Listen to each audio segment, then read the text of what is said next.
खेत बेच देंगे तो खाएंगे क्या? हमारी बेटी की पढ़ाई, मेरी दवाई, ये सब कहाँ से चलेगा? अरे भैया, और अचानक से यहाँ से गुजर रहा था, सोचा तुमसे मिलता चलो। बहुत याद आ रही थी तुम्हारी बहन। अरे ये तो आपने बहुत अच्छा किया। आओ आओ, अंदर आओ। बहुत अच्छा किया भाई जो आप यहाँ आ गए। वैसे भी गुड़िया की शादी बहुत नजदीक आ रही है, भात देने की तैयारी कर लो। हाँ, भात तो जरूर दूंगा, ये तो मेरा फर्ज है।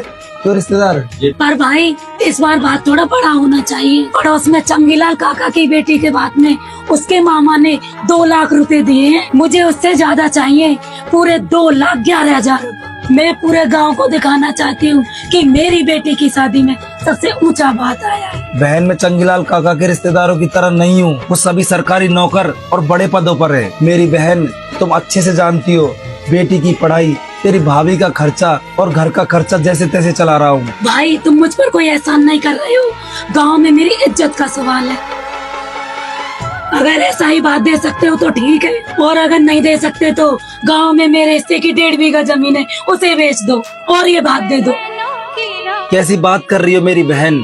उस जमीन में तुम्हारा नाम तो है, लेकिन उसकी जड़ में हमारे पिताजी का खून और मेरी मेहनत। तुम कहती हो बहन कि तुम्हें तुम्हारा हिस्सा चाहिए, पर तुमसे एक बात पूछूं, जब तुम्हारी शादी इस घर में की थी तब क्या मैंने अपनी हैसियत देखी थी? नहीं बहन, मैंने तो तुम्हारे सपनों की उड़ान देखी थी, ताकि जो सुख तुम्हें तुम्हारे पियर में ना मिले हो, वो सारे सुख सुविधा इस घर में मिल जाए। तुम्हारे सुख के लिए ही मैंने जमीन गिरवी रखी और कर्ज उठाया, ताकि तुम ये ना कह सको कि तुम्हारे भाई ने तुम्हारा हिस्सा खा लिया। इन बातों से मुझे कोई फर्क नहीं पड़ता।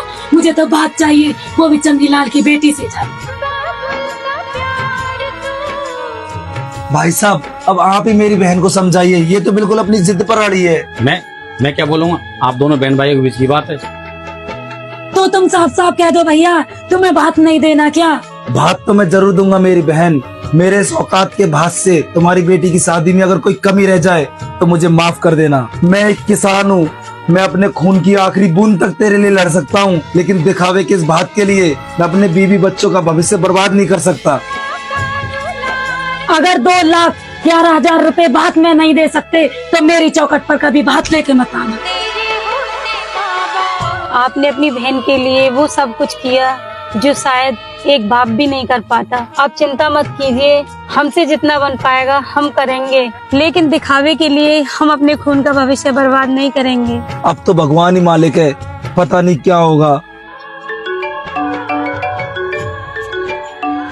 अरे बहन जी का फोन आ रहा है।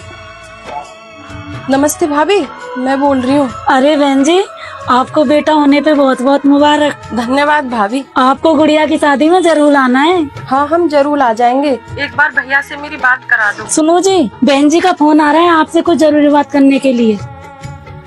हेलो छोटी, बेटा होने पर बहुत बहुत मुबारक हो। भैया, अब मुबारकबाद से काम नहीं चलेगा। अब बेटा होने पर छोचक के लिए तैयार हो जाओ। हाँ बहन, बोल क्या चाहिए तुझे? मेरी शादी में एक मोटरसाइकिल और एसी देने के लिए कहा था, जो आपने आज तक नहीं दिया। और पिताजी ने मेरी सासू माँ से जीते जी वादा किया था कि वो मुझे 5 तोले का सोने का हार बनवाएंगे, वो भी नहीं बनवाया।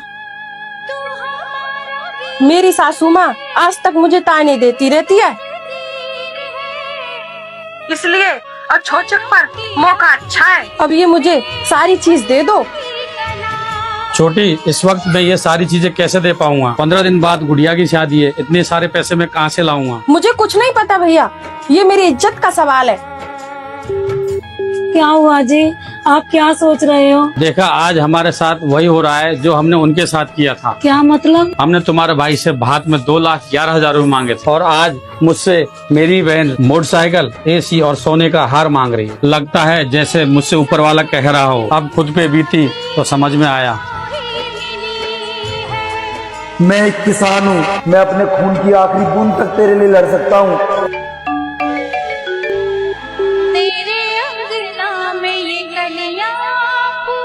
लेकिन दिखावे के इस बात के लिए मैं अपने बीवी बच्चों का भविष्य बर्बाद नहीं कर सकता।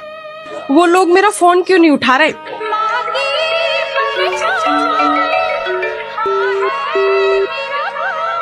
अगर 2,11,000 रुपए बात में नहीं दे सकते तो मेरी चौखट पर कभी बात लेके मत आना।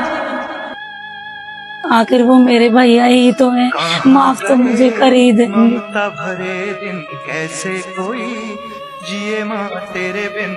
कहाँ जा रही हो? बहुत बड़ी गलती कर दी है मैंने, क्या कर डाला। भाई की मजबूरी जानते हुए भी मैंने उसे पूछ तले कुचल डाला। जब पाप में हम दोनों बराबर के हिस्सेदार थे तो आज तुम अकेले ही माफी मांगने जा रही हो। वो बेचारा अपनी बीमार बीबी और छोटी सी बेटी के लिए 2 वक्त की रोटी जोड़ता रहा और हमने उस पे जमीन बेचने का दबाव डाला। ये रिश्ते थे हमारे या कोई सौदे? मैं भी तुम्हारे साथ चलूंगा। वो लोग मेरा फोन नहीं उठा रहे, लगता है मुझे उनके घर ही जाके बेइज्जती करनी पड़ेगी।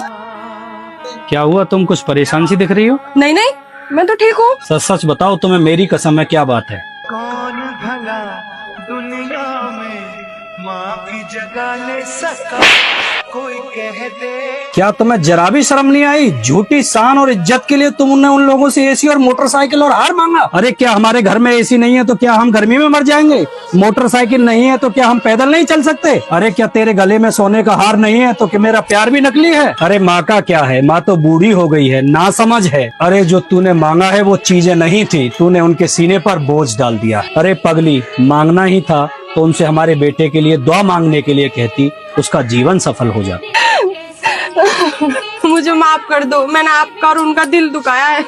समाज में दिखावे के आगे मुझे कुछ समझ में नहीं आया। अरे पगली, रिश्तों में मांगने का रिवाज नहीं होता, वहाँ सिर्फ देने की भावना होती है। रिश्तों में दिखावा, लालच नहीं, समझदारी होनी चाहिए।